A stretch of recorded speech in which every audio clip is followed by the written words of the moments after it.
You like jewelry? Oh, you. I prefer blondes. Back in the good old 1980s, one of the genres that had a lot of success is the body cop genre. The basic premise is one good cop and one bad cop have a team up, and even though they have totally different personalities, it kind of gels in together and they end up liking each other and solve the crime, bringing the bad guys to justice. On this base template, you had the most unlikely of team-ups, like 48 Hours with a criminal teaming up with a cop, Red Heat, where you have a Russian cop teaming up with a US cop, Beverly Hills Cop, where an out-of-town detective teams up with the local crew, and of course the absolute perfect film to fit this mold, Lethal Weapon. On the back of this, Tango and Cash, the last motion picture of the 1980s, was released. This paired up the most unlikely pair of Sylvester Stallone and Kurt Russell. But is the movie any good? Let's find out. I'm Mephisto. Like, share, and subscribe because this is my review of the movie Tango and Cash. I want your badge, I want your weapon, I want your ass. Who in the you think you are? He thinks he's Rambo. Tango and Cash first introduces both characters. First, Tango, a slick cop chasing a truck that he believes is holding a lot of narcotics. And even though he is out of his jurisdiction, he proves to the local sheriff that despite the appearance, this is a legit bust. Anybody want to get high? I'll be damned. Next, we get introduced to Cash, who comes back home to face an assassin that fails to kill him and ends up in cuffs, and of course being forcefully interrogated by Cash himself. Look at that, Flat Top. You're speaking like a native already. What is this? English 101. We learn that the pair have a knack of catching a lot of illegal activity, especially for the local crime boss, Perret, and his underlings, Lopez and Quan. But Perret devises a plan to frame these two cops and put them away in jail and keep them there. If we kill them, we risk all-out war with the police. They're heroes already. Why? Make martyrs out of them. After being caught in a setup, Tango and Cash are signing a plea deal, and the duo quickly realize that they have been a massive mistake, and they might not survive for very much longer. And the only way is to escape jail and try to clear their names before they get caught again. You know they don't put cops in general population. Never put cops in general population, huh? I'm not gonna beat around the bush here, but this movie, in terms of plot and storyline, is a big mess. It kind of makes sense for about 2 acts, but then it really falls in the third one. And it was really down to a lot of production issues in this movie. The main culprit, of course, is the famed producer, Jon Peters. If you don't know who he is, a quick Google search with Jon Peters, Superman, and Giant Spider will enlighten you. The director, Andrei Konchalovsky, was actually fired closer to the end of the principal photography, mostly because he wanted the movie to be a little bit more dark and less jokey. He even praised Stallone of being the voice of reason on set, even though Stallone kind of rewrote a lot of scenes in order to favor his character. Well, what do you think?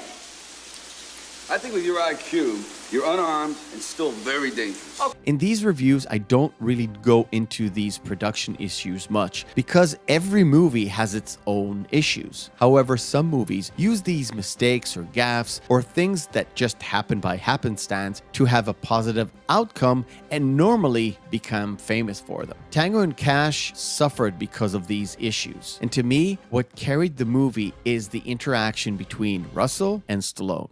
You broke that jaw? You deserved it. Why did you do that? Why? Yeah, why? I was having a bad day. Like now? Like now! Sly took on the mantle of the straight-laced guy in this relationship, and Russell took the crazy, wacky guy, working off-the-cuff kind of dude.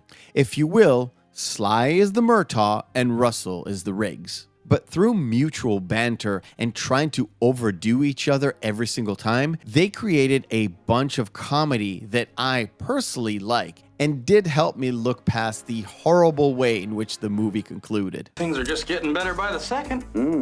There's a party on the roof. Can I invite Mr. Potato Head here? Sure, it wouldn't be a party without Potato Head. I started comparing this movie to other buddy cop movie, but I will add one more comparison. If you will, the first 2 acts of the movie are more of a Richard Donner movie, and the last act is very much a Michael Bay version. Cash, no! Yes!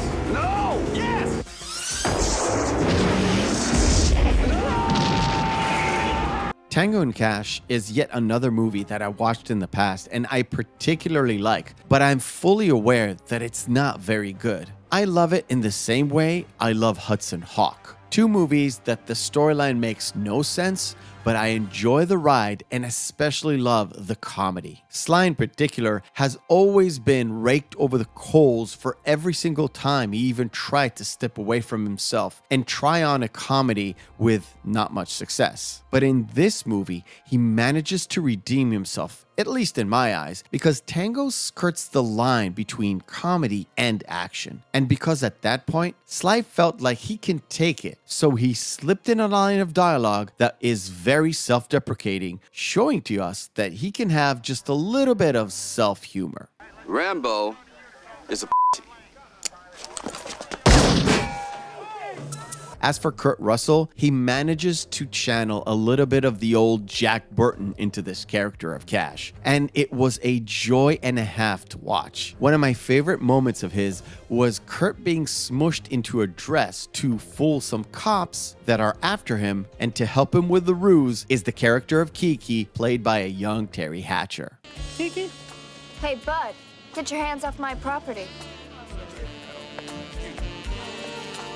In a way, I think it's kind of fitting to finish up the entire 80s with a movie like this, spearheaded by two actors that have each defined genres in their own right in this entire decade. Russell with his Carpenter roles and Stallone with his action films. They both carry the movie kicking and screaming on their back and having a lot of fun doing it. It is a great popcorn film to just turn off your logic head and just watch, because it is a pure joy, and I will fully recommend it to anyone looking for a buddy cop movie of this sort. Think he's telling the truth? I don't know, but it's not raining, and he's standing in a puddle.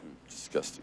I thank you for watching, and remember, hope is a good thing, maybe even the best of things, and no good thing ever dies. I'll see you on the next video.